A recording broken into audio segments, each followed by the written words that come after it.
인사검증 문제 때문에 문재인 정부 지금 첫 시험대에 들고 있죠? 그러니까요. 이낙연 총리 후보자 인사청문회가 그제하고 어제 있었잖아요. 예. 원래 오늘 인사청문회 채택이 정상적이라면 되는 건데. 보고서 채택. 예, 안 됐습니다. 안 됐죠? 29일 날 표결하게 돼 있는데 모르겠습니다. 이게 주말 동안에 아마도 뭐 물 위에 접촉들이 있겠죠. 월요일 날 될지 두고 봐야 될 것 같고. 네. 임종석 비서실장이 오후에 기자회견을 했어요. 사실상 사과 기자회견입니다. 그렇죠. 우리가 내놓는 인사가 국민 눈높이에 미치지 못한다는 점, 국민 여러분께 죄송한다는 말씀을 드린다. 이렇게 이야기했습니다. 위장전입 논란이 제일 큰 거죠. 맞습니다. 이게 청문회 이제 시작이에요. 예. 이낙연 총리 후보자 청문회만 끝났고 나머지 사람들은 시작도 안 했죠. 네. 시작도 안 했는데 이낙연, 강경화, 김상조 이 세 사람이 공통적으로 위장 전입 전력이 있다는 거 아니겠습니까? 이게 또 문재인 대통령의 공약과 배치되는 거고요. 그렇죠. 임 비서실장이 오늘 기자회견에서 말했지만은 문 대통령이 후보 시절에 병역 면탈, 부동산 투기, 세금 탈루, 위장 전입, 논문 표절 관련자는 고위공직에서 원천 배제한다. 이런 5대 원칙을 공약으로 내걸었었어요. 예, 그 공약을 지키지 못하니까 임 실장이 뭐라고 사과했어요? 임 실장은 이제 취지는 지키겠지만은 기계적으로 적용할 수는 없다.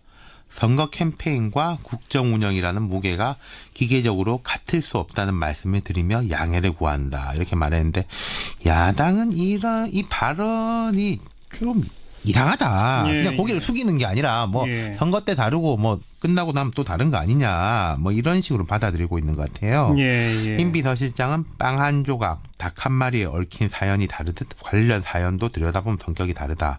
관련 사실에 대해서 심각성, 의도성, 반복성, 시점 등에 대해 종합적으로 검토하지 않을 수 없다. 이렇게 덧붙였습니다. 그러니까 위장전입이라고 다 똑같은 위장전입이 아니다. 이런 논리죠? 그렇죠. 그러니까 이제 본인들의 해명에 따르자면은 이낙연 후보자 같은 경우에는 부인이 교사였는데 좀 편한 지역에 배정을 받으려고 위장 전입을 했었다. 그런데 배정은 못 받았다. 네, 뭐 그만뒀다, 뭐 이런 예, 거죠. 예. 강경화 후보자는 외국에 살다가 귀국할 때 딸이 이제 이화여고 본인이 여기를 나왔더라고요. 네. 여기에 이제 갔으면 해가지고 친척집에 위장 전입을 했다. 예. 김상조 후보자는 부인이 교사인데 지방으로 발령받아가지고 아들이 이제 친척집에서 학교 다니게 하려고 첫 번째 위장 전입하고 두 번째는 해외 연수 갔을 때 우편물을 좀 친척이 받으려고 위장 전입을 했다. 이게 각자의 주장입니다. 네. 이 판단은 이제 청취자 여러분들께서 하실 텐데 그러니까 지금 이 여권 뭐 임종석 실장이나 이런 공식적 또 비공식적 이야기들은 뭐 투기 목적의 위장 전입은 아니지 않냐. 과거 정부 때도 이 자녀 문제는 좀 질타는 받았지만은 좀 이렇게 넘어가지 않았냐. 이렇게 이야기를 하고 있어요. 예. 근데 이걸 좀 엄정하게 본다면은 문 대통령이 공약으로 5대 원칙을 말할 때 부동산 투기하고 위장 전입은 별개 이야기로 했어요. 따로따로 했죠? 그렇죠. 그러니까 뭐 이런 위장 전입은 되고 저런 건 안 되고 애초에 하여튼 선거 때는 그런 식의 이야기를 한 것 같지는 않습니다. 앞으로 어떻게 될까요? 그러니까요. 두 가지로 봐야 될 텐데 청와대가 어떻게 할 거냐하고 그다음 야당하고 민심의 문제가 있겠지 않습니까? 예. 청와대 관계자는 투기나 명문교회 가기 위한 위장 전입에 혹독한 비판이 있어서 포함시킨 내용인데 적용 방법에 대해 설명할 기회가 없었다. 기계적일 수는 없지만은 내부적 기준을 마련할 것이며 국정자문위에서도 논의를 해준다면 기준 마련에 도움이 될 것이다 이렇게 말했습니다. 네. 근데 저는 이게 좀 회의적이에요. 왜냐하면요, 사실 이런 거는 케이스 바이 케이스일 수밖에 없어요. 경우에 따라 다르다. 그렇죠. 예. 그러니까 뭐 인기라 그래야 됩니까? 능력이라 그래야 됩니까? 그 모르겠는데 하여튼 그게 높은 사람에 대해서는 검증 기준이 약간 느슨해지고 다른 사안으로 해가지고 조금 미운 털이 이렇게 박힌 사람한테 대해서는 검증 기준이 원래 엄격하거든요. 예. 그렇기 때문에 똑같이 뭐 투기는 아닌데 자녀 교육용은 된다 이런 식으로 만들기가 어려울 거예요. 야당들 지금 자세는 어때요? 야당은 이제 청문회 기간도 그랬지만은 지금 이제 위장 전입 자체에 대해서도 문제 제기하지만은 청와대에 대해서 더 문제 제기를 하는 거예요. 당신들 약속 아니냐. 그렇죠. 뭐 우리가 언제 이렇게 하라 그랬냐. 예. 그래서 이제 별도의 입장 표명이 필요하다는 건데 그래서 임종석 비서실장이 오늘 입장 표명을 했지 않습니까?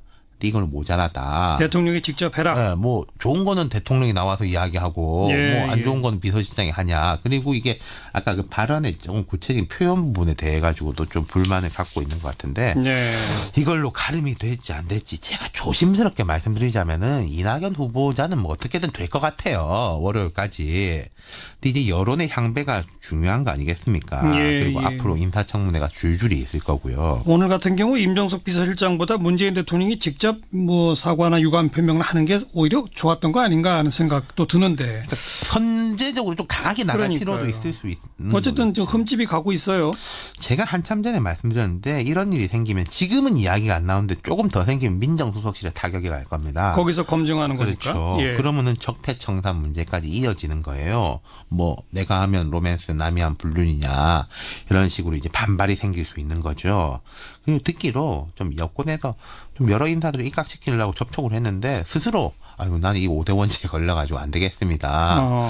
손대래를 치는 사람도 있다고 하는데 제 생각에는 지금 청와대하고 여당이 좀 부담스럽더라도 조기에 맞을 매를 맞고 예. 사회적으로 혹은 정치적 공감대하고 잣대를 만들어 놓는 게 좋을 거예요. 네. 그나마 지금이 분위기가 좋을 때고 야당도 조금 못 이기는 척하면서 물러설 수 있는 명분을 줄 수 있는 때거든요. 예, 예. 중반으로 넘어가고 대통령 지지율이 더 떨어진 상황에서 이런 일들이 벌어지면은 그때는 정말로 막기가 어려워지는 거죠. 약속을 못 지키게 된 것만큼은 명백한 사실이지 않습니까? 그렇죠. 그럼 사과하는 게 옳죠. 네. 네, 수고하셨습니다. 감사합니다.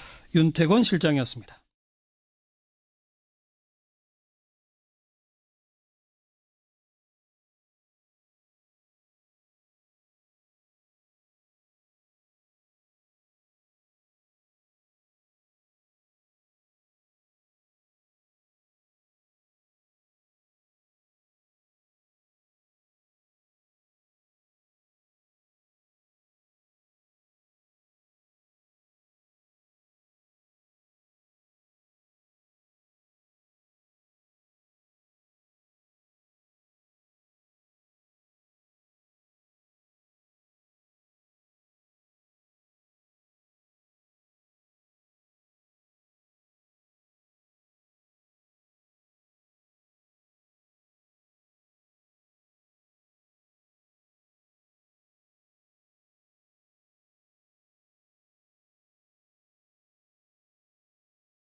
이렇게 이야기를 하고 있어요. 예, 예. 근데 이걸 좀 엄정하게 본다면은 문 대통령이 공약으로 5대 원칙을 말할 때 부동산 투기하고 위장 전입은 별개 이야기로 했어요. 따로따로 했죠? 그렇죠. 그러니까 뭐 이런 위장 전입은 되고 저런 건 안 되고 애초에 하여튼 선거 때는 그런 식의 이야기를 한 것 같지는 않습니다. 앞으로 어떻게 될까요? 그러니까요. 두 가지로 봐야 될 텐데 청와대가 어떻게 할 거냐 하고 그다음 야당하고 민심의 문제가 있겠지 않습니까? 예. 청와대 관계자는 투기나 명문교회 가기 위한 위장 전입에 혹독한 비판이 있어서 포함시킨 내용인데 적용 방법에 대해 설명할 기회가 없었다. 기계적일 수는 없지만은 내부적 기준을 마련할 것이며 국정자문위에서도 논의를 해준다면 기준 후보자 청문회만 끝났고 나머지 사람들은 시작도 안 했죠. 네. 시작도 안 했는데 이낙연, 강경화, 김상조 이 세 사람이 공통적으로 위장 전입 전력이 있다는 거 아니겠습니까? 이게 또 문재인 대통령의 공약과 배치되는 거고요. 그렇죠. 임 비서실장이 오늘 기자회견에서 말했지만은 문 대통령이 후보 시절에 병역 면탈, 부동산 투기, 세금 탈루, 위장 전입, 논문 표절 관련자는 고위공직에서 원천 배제한다. 이런 5대 원칙을 공약으로 내걸었었어요. 예. 그 공약을 지키지 못하니까 임 실장이 뭐라고 사과했어요? 임 실장은 이제 취지는 지키겠지만은 기계적으로 적용할 수는 없다. 선거 캠페인과 국정 운영이라는 무게가 기계적으로 같을 수 없다는 말씀을 드리며 양해를 구한다. 이렇게 말했는데 야당은 이 발언이 좀 이상하다. 예, 그냥 고개를 숙이는 게 아니라 뭐 예. 선거 때 다르고 뭐 끝나고 나면 또 다른 거 아니냐. 뭐 이런 식으로 받아들이고 있는 것 같아요. 예, 예. 임 비서실장은 빵 한 조각, 닭 한 마리에 얽힌 사연이 다르듯 관련 사연도 들여다보면 성격이 다르다. 관련 사실에 대해서 심각성, 의도성, 반복성, 시점 등에 대해 종합적으로 검토하지 않을 수 없다. 이렇게 덧붙였습니다. 그러니까 위장 전입이라고 다 똑같은 위장 전입이 아니다. 이런 논리죠. 그렇죠. 그러니까 이제 본인들의 해명에 따르자면은 이낙연 후보자 같은 경우에는 부인이 교사였는데 좀 편한 지역에 배정을 받으려고 위장 전입을 했었다. 그런데 배정은 못 받았다. 네, 뭐 그만뒀다, 뭐 이런 예, 거죠. 예. 강경화 후보자는 외국에 살다가 귀국할 때 딸이 이제 이화여고 본인이 여기를 나왔더라고요. 예.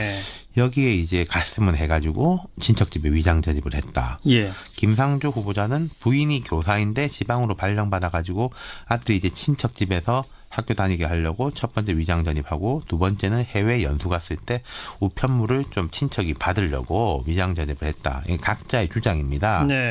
이 판단은 이제 청취자 여러분들께서 하실 텐데 지금 이 여권 뭐 임종석 실장이나 이런 공식적 또 비공식적 이야기들은 뭐 투기 목적의 위장 전입은 아니지 않냐. 과거 정부 때도 이 자녀 문제는 좀 질타는 받았지만은 좀 이렇게 넘어가지 않았냐. 인사검증 문제 때문에 문재인 정부 지금 첫 시험대에 들고 있죠.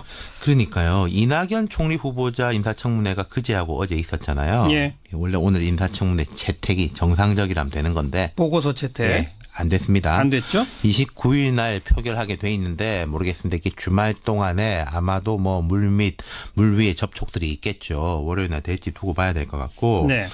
임종석 비서실장이 오후에 기자회견을 했어요. 사실상 사과 기자회견입니다. 그렇죠.